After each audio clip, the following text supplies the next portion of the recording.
सर्वप्रथम सर्वांना जय जिजाऊ। या ठिकाणी सर्वप्रथम मी सर्वांना शिवजयंतीच्या खूप खूप शुभेच्छा देते।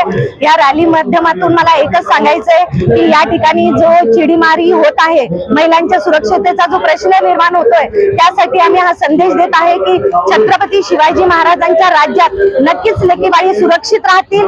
आणि आपल्या चिखली मतदारसंघाच्या आमदार सौ श्वेताताई महाले पाटील या सुद्धा एक महिला आहेत, उपनगराध्यक्ष म्हणून मी सुद्धा एक महिला आहे। तर आम्ही नक्कीच यासाठी प्रयत्न करू, जे काही आमच्याकडनं प्रयत्न होतील महिलांच्या सुरक्षेसाठी ते नक्कीच आम्ही करण्याचा प्रयत्न करू। अतिशय सुंदर या पद्धतीचं रॅलीचं नियोजन हे आपल्या शिवजयंती समितीने केलेलं आहे। अतिशय खूप चांगला असा प्रतिसाद या ठिकाणी महिलांचा आहे। सगळे खूप भगवमय वातावरण या ठिकाणी झालेलं आहे। मी सर्वांना शिवजयंतीच्या खूप खूप शुभेच्छा देते।